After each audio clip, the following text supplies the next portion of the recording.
Fala pessoal, tudo bem?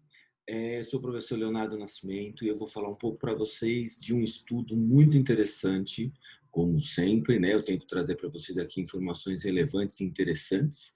Então, eu vou falar de um estudo que fez uma correlação entre achados radiográficos, né? A radiologia da coluna lombar de perfil e pacientes com dor lombar. Então, assim, a pergunta que eu faço para vocês antes da gente começar esse vídeo é a seguinte: você acredita que existe uma correlação entre os achados clínicos de alterações de lordose lombar, ângulo sacral, no raio-x de perfil da lombar e o seu paciente com dor lombar? Então, quando você vai avaliar o seu paciente com dor lombar no seu consultório, você olha para a radiografia dele e encontra algum parâmetro que determina a sua conduta clínica?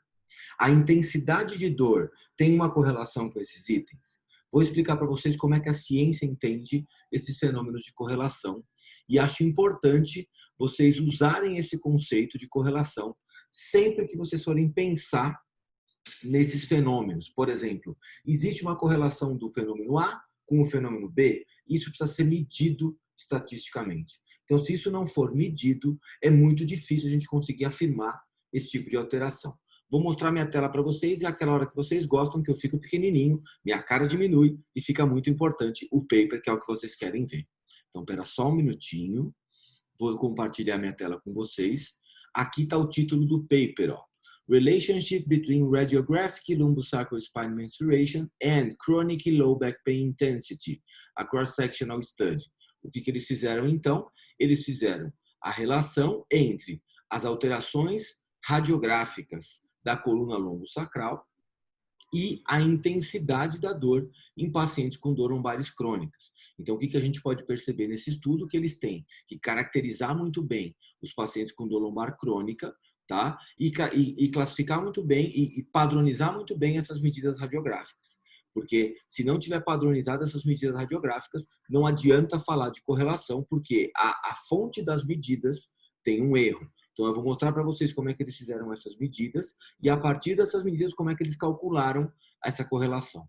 Então, o objetivo do estudo, está aqui, foi investigar os fatores de correlação que afetam os pacientes com dor lombar crônica e com especial ênfase na radiografia postural, tá? Na radiografia do paciente no plano sagital, do plano lombosacral, da região lombosacral, da coluna lombosacral, no plano sagital. Tá bom? Então, eles utilizaram 352 pacientes com dor lombar crônica, não específica, tá? Então, dores lombares crônicas específicas são aquelas causadas pelas red flags, então a gente não utilizou esse tipo de paciente. É aquele paciente, basicamente, que está no nosso consultório, né? Aquele paciente que tem dor lombar, aquele paciente que tem aquele incômodo há um certo tempo, né? De forma crônica, e eles quiseram saber se isso tinha uma relação com a lordose lombar, então com a lordose da L5 até a L1, se tinha alguma alteração com o ângulo lombosacral, do disco lombosacral, e a inclinação do sacro também. Então, o posicionamento do sacro numa flexão e extensão, será que tem algum tipo de alteração? E eles estão verificando se esses ângulos têm uma correlação com a intensidade, a idade e o sexo desses 352 participantes. Então, como eu falei para vocês, eu vou mostrar para vocês a metodologia para vocês olharem isso direitinho. Então, quais foram os desfechos, né, de início do estudo onde foram medidos? Então, a primeira coisa, eles utilizaram esses parâmetros desse estudo de Jensen et al., que eles fizeram um questionário onde eles incluíram idade, sexo, a média de dor lombar que esse paciente teve nas últimas 4 semanas com a escala numérica de dor de 0 a 10, com a escala VAS. Então, eles perguntavam para o paciente a idade, o sexo e qual a sua média de dor lombar nas últimas 4 semanas de 0 a 10. Essas eram as perguntas para começar o estudo. E aí, como eram feitas essas medidas radiográficas? Essas medidas radiográficas eram feitas num raio-x do plano lateral, né, do plano sagital, tá? Incluindo a lordose lombar, o ângulo do disco lombosacral e a inclinação do sacro, aquele posicionamento de flexão e extensão do sacro. Todas essas medidas eram feitas utilizando a fórmula de Cobb, tá? Então, se vocês tiverem, eu vou mostrar algumas imagens aqui, e se vocês tiverem alguma dúvida, procurem como é que faz essas medidas do ângulo das medidas de Cobb, tá? Que são medidas importantes para a gente usar como referência, especialmente em radiografia de coluna. A gente conhece muito Cobb quando a gente fala de escoliose, tá? Mas o ângulo de Cobb serve para medir também lordoses. Então, a gente está falando aqui de um plano sagital, e a gente consegue também utilizar o ângulo de Cobb para isso, tá? E uma caneta radiográfica utilizada pelo autor, né? Então, um risco no raio-x para utilizar pelo autor. Vou mostrar para vocês a imagem disso. Quantos participantes a gente tinha? Tinha 352 participantes de 400 selecionados. Então, 400 foram selecionados, 352 cumpriram todos os critérios, tá? E esses pacientes tinham que ter uma condição. A condição era que eles tinham que ter uma história de pelo menos 3 meses de dor lombar não específica de origem mecânica. Então, esses pacientes tinham que ter um diagnóstico específico. Então, a gente pode fazer, tá medindo essa correlação aonde? Em pacientes com dor lombar crônica não específica. É esse tipo de paciente que serve esse estudo e somente para esse tipo de paciente que serve esse estudo. Eu não posso generalizar esse dado para cervical.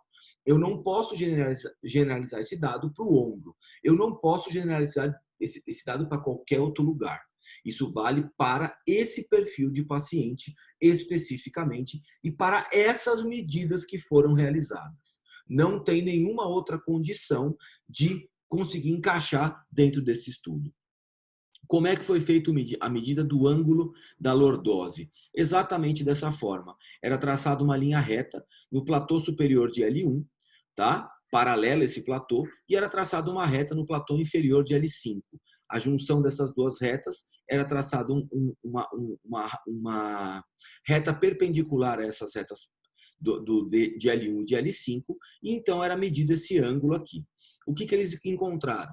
Que a média da lordose variava entre 5 e 78 graus, numa média de 43 graus, tá? Que a gente pode olhar isso na tabela número 1.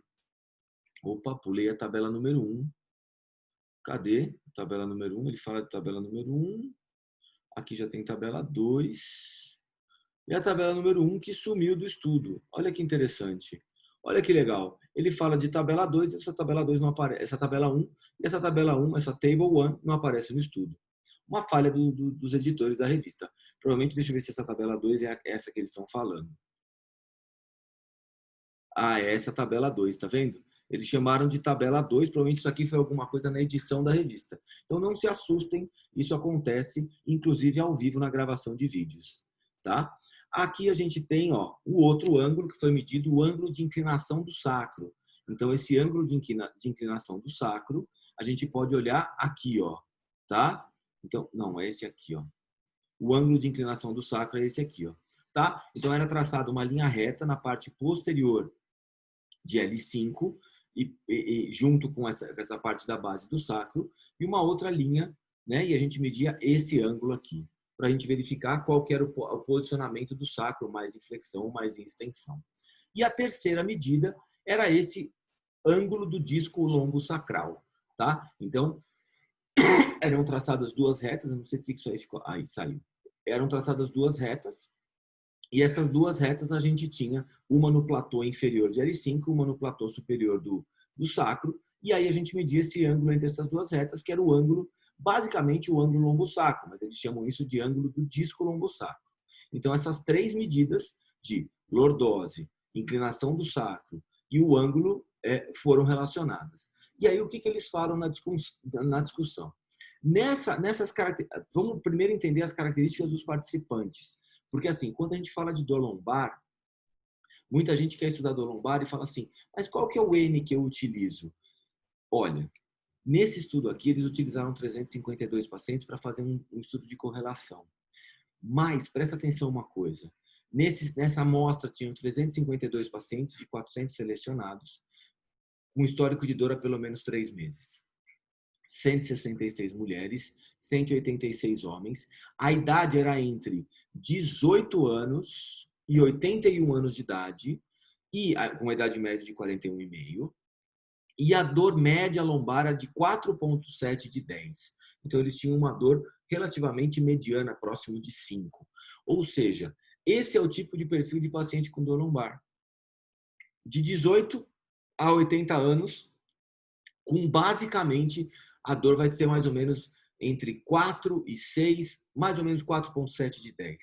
Tá? Isso é a nossa realidade do consultório. Então, para esse paciente no seu consultório, você acha importante ter uma radiografia? Você acha que a radiografia vai mudar alguma coisa nos parâmetros clínicos que você vai utilizar? Vamos ver. Na discussão, que está aqui nessa tabela, a gente encontra o seguinte, ele começa a comentar alguns estudos e falando o seguinte, por exemplo, não tinha diferença estatística de correlação entre o grau de lordose lombar e a intensidade da dor. Então, o que eles perceberam? Pacientes que tinham alterações de hiperlordose lombar não tinham maior intensidade de dor. Pacientes que tinham diminuição desse ângulo também não tinham diminuição de dor. Então, eles não conseguiram encontrar uma relação de intensidade da dor com a retificação ou com a lordose lombar. Então, primeiro de tudo, se você avalia o seu paciente, olha a lordose lombar do seu paciente e acha que aquilo é um problema, você já começou com um conceito errado, porque a ciência está dizendo que isso não tem uma correlação importante.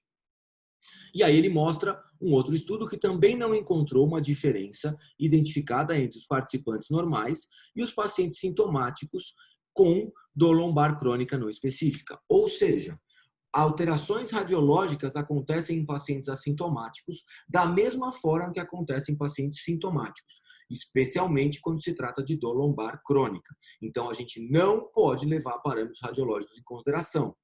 Tá? Então, outros estudos corroboram com isso. Mas, que eu coloquei até aqui em outra cor, né? Eu coloquei até aqui em rosa, e num contraste importante, esse estudo de Jackson et al. Reportou uma diminuição significativa na lordose lombar em pacientes. O que acontece? Isso pode ter realmente acontecido. Agora, o que a gente precisa ver? Por que eu tenho outros estudos mostrando outras relações e nesse estudo do Jackson et al., ele mostra uma diferença? Provavelmente por causa de algum viés de amostra ou alguma coisa que ele fez errado na estatística, ou errado, não errado equivocado, é uma palavra mais bonitinha, tá? Porque o errado parece que ele fez de propósito. Ele pode ter se equivocado com alguma coisa na estatística, com algum dado da estatística, ou ele pode ter pego uma amostra enviesada. Esse é um dos motivos que você não pode utilizar a amostra de um local só, do seu consultório, de um lugar bem específico para fazer alguns estudos, porque você pode ter um resultado diferente da maioria dos estudos, que a maioria dos estudos anteriores encontraram, tá? E aí você está indo para um lado e todos os outros estudos estão para o outro, tá? Então a chance de você estar errado é muito maior. E se você tiver certo, você vira o gênio da história. Essa que é a outra vantagem, tá?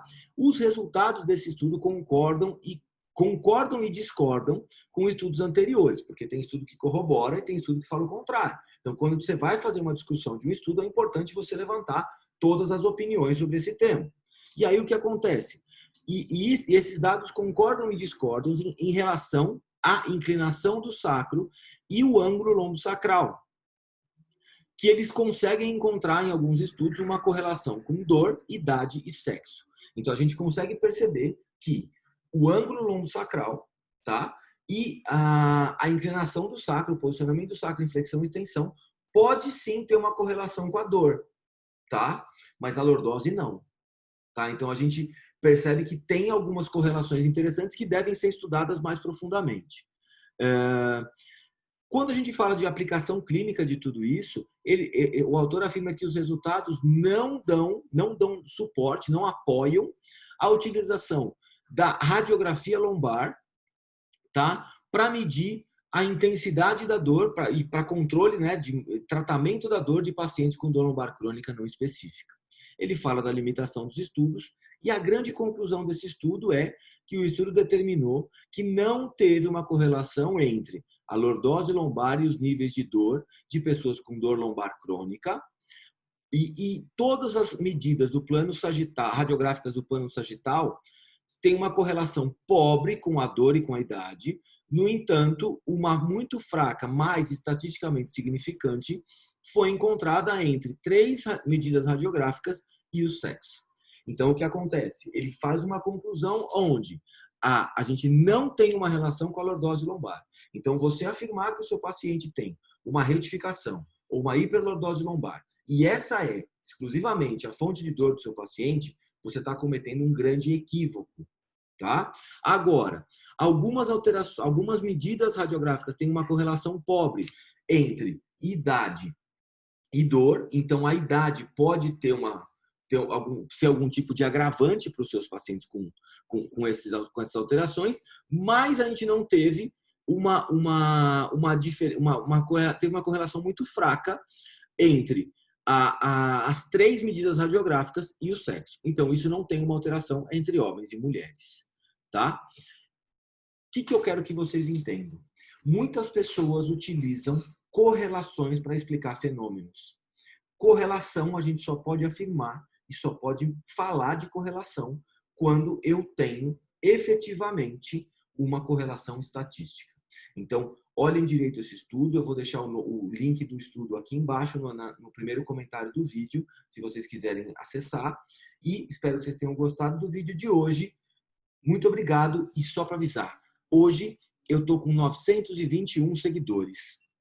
Quero pedir para vocês que, se eu chegar em 1000 seguidores, eu vou liberar umas outras funções e vai aumentar a minha exposição no YouTube. Então, eu peço a ajuda de vocês, indiquem o canal para amigos, curtam o canal, se assistiu o vídeo, curte o canal, curte o vídeo, me ajuda a levar mais conteúdo de qualidade para vocês, tá bom? Obrigado, um grande beijo